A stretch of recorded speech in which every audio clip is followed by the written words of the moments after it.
You know, nobody really tells you how weird it feels when your house suddenly becomes too big for your life. The kids are gone, the rooms are quiet, and the echoes seem to hang in the air a little longer than they used to. And one day you look around and realize you've somehow turned into the caretaker of a museum full of memories and mismatched furniture. It looks easy on paper: sell the big house, buy the small one, pocket the difference. But if it were that simple, why does it feel so hard? Today, we're going to talk about the hard truth of downsizing. Not the real estate math, and not the packing tips or finding the perfect house. Although those things are really important and they matter, we're going to talk about the emotional curveball no one warned you about. I've seen it time and time again. Friends of mine, smart people, they get the logistics perfect, they hire the movers, they sign the papers, but they aren't prepared for the identity crisis that waits for them in the hallway of that new smaller condo or townhome or right-sized house that they just bought. We're going to cover the hidden realities, the grief, the relief, the strange guilt of letting go.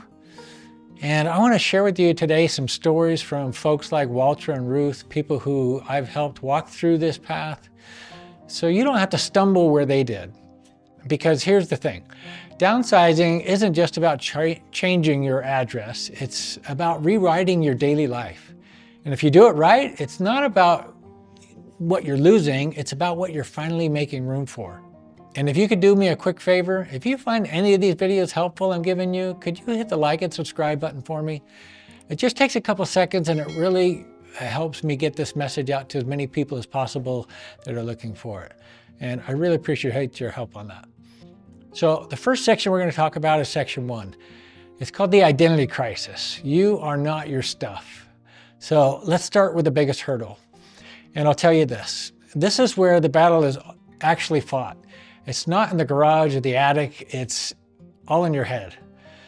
A friend of mine, let's call him Walter, he had this big workshop. For 30 years, that workshop was his oasis. When he and his wife decided to move to a smaller home, Walter wasn't just worried about where his table saw would go, he was terrified that without his workshop, he wouldn't be Walter anymore. It sounds funny when you say it out loud, doesn't it? That we attach who we are to wood and metal and drywall and our hobbies. But it's real. We spend decades building these nests, filling them with evidence of our lives, the trophies, the half-finished projects, the books we swear we'll read again. And then it hit me when I watched Walter how he was struggling. He looked at me one day holding an old rusty wrench and said, if I get rid of this, am I throwing away the memory of the old Chevy that I fixed with my dad? For him, it was real. And here's the hard truth. Your stuff has to shrink, but your life doesn't. We confuse the object with the memory. But the memory lives in you, my friend. The object is just a trigger. One thing I've noticed is that people who successfully right-size, and I love that term, right-sizing, they learn to keep the treasures and release the stuff. Now this is what Walter did. He took 3 of his favorite tools and he framed them in his new den. He didn't need the whole shop to be a craftsman. He just needed to remember that he was one. You have to separate your history from your stuff. You are not the caretaker of a museum.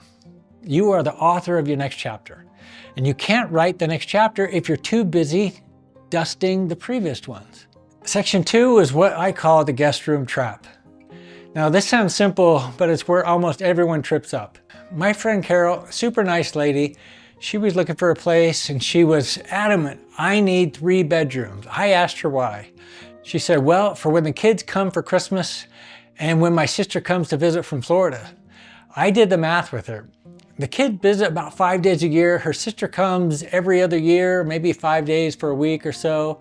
So purely for the sake of those 10 days, Ruth is ready to pay to heat, cool, and pay taxes on 2 extra rooms for the other 350 or 355 days of the year.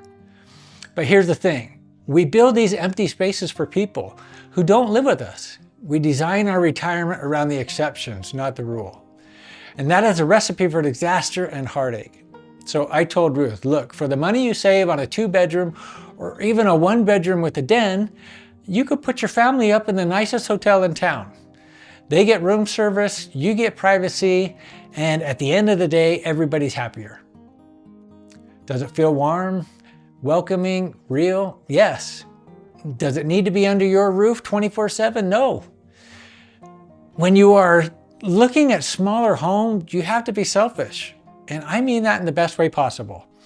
Buy the home for your life. The life that you live on a random Tuesday in November, not the life you live on Christmas Eve.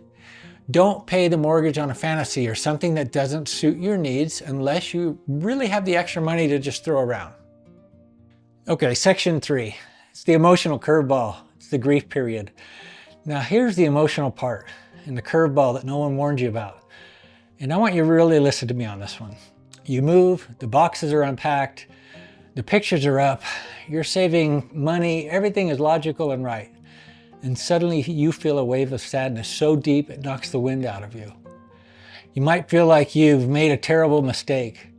You might miss the way the light hit the kitchen table in the old house, or the specific creak of the stairs, or the familiar smell of that particular room in your old house. You might feel like you're living inside an echo or a memory. This is the grief period, and it's completely normal. I remember moving my mom into a smaller home years ago. I sat on the floor surrounded by bubble wrap and watched her cry. It was really sad. She felt like life was over, like her influence on the world had gotten smaller because her square footage did. But that's really not the case at all. We mourn the loss of the family home because we feel like we are mourning the loss of the family unit, but that's not true. The family has just changed shape. It's funny, we expect to feel happy immediately because we got rid of the burden of the big house. But the heart moves slower than the moving truck. Give yourself permission to grieve. It usually takes about 6 months to stop reaching for a light switch that isn't there, or walking into empty bedrooms and feeling like somebody should be there. That feeling of, I want to go home when you are home, it passes. But you have to walk through it, not around it. All right, here's something not enough people are going to warn you about. It's called the social shift. When you live in a big neighborhood or a place you've been for 20 plus years, your social life is often built into the geography. You wave to the neighbor walking the dog, you know the mailman, you love your neighbors. When you right size, especially if you move to a condo or a retirement community or just a different part of town, you lose that automatic interaction of friendship. I knew a gentleman named Sam. He moved to a luxury apartment downtown. Beautiful place, no lawn to mow, but he told me, I've never been lonelier in my life. It was really sad. He didn't realize that his old front porch was his social network. In the new apartment, he took the elevator up, went inside, and the door clicked shut behind him. Silence. So, when you're looking at a smaller home, look at the community, not just the closets. Are there people outside? Is there a common area? Because when you shrink your space, you need to expand your world. You can't rely on the house to provide the entertainment anymore. You have to go out and get it. And then it hit me. Right sizing forces you to be intentional about friendship. You can't just wait for your neighbor to walk by. You have to join the club. You have to go to the library. Walk the dog in the park. It pushes you out of your shell, which is actually a good thing, but it feels scary at first. Remember, you get out of it what you put into it. Getting out of your comfort zone is the fastest way for real growth. It's difficult, I know. But once you get past the hard part and the uncomfortableness, it will feel great, I promise. Okay, section 5, the right-sizing secret, what I call the payoff. But here's the beauty of it. Once you get past the identity crisis and you avoid the guest room trap and you work through the grief, something magical happens. You wake up one Saturday morning and you realize you don't have to clean 3 bathrooms. You don't have to mow a huge lawn. You don't have to worry about the roof on the garage or the honey-do list of 20 things. My friend Harold, who fought right sizing for years, finally did it. And afterwards he called me about a year later, and he was on vacation, and he said, I never would have done this if I was taking care of that big house. He was so happy he was where he was. That's the secret. You aren't losing space, you're gaining time. You're trading square footage for freedom. You're not tied down by chores. You're not buried under possessions. You're not lost in rooms you never use. You are finally truly living for yourself. So is it hard? Yes, it is. Is it emotional? Absolutely. Is it one of the biggest transitions you'll ever make? Yes, it is. I'm not going to lie to you. But don't let the fear of the weird feeling or the emotional stuff stop or scare you. The house should serve you, not the other way around. And once you let go of the stuff, you make room for life. You make room for living, the life that you need to live now, the one that you really want and the one that you really need. This is what we do here on Retire Smart, Live Happy. We talk about the things that matter, what you need to do to enter the next chapter of your life.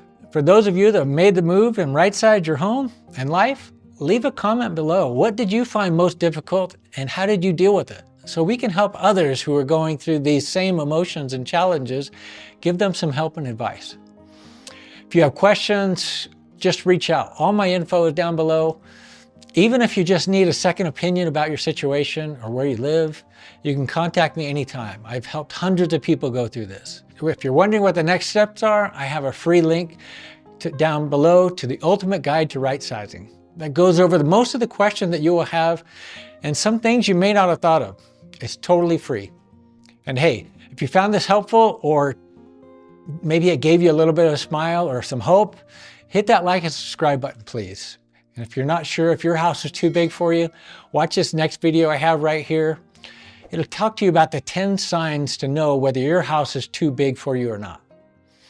We've got more real life stories and tips coming your way. And if there's something I haven't covered in some of these videos, something specifically that you're dealing with that you need some help with or you'd like some answers to, please leave me a comment down below so I can address those concerns as well. So please take care of yourself until the next video.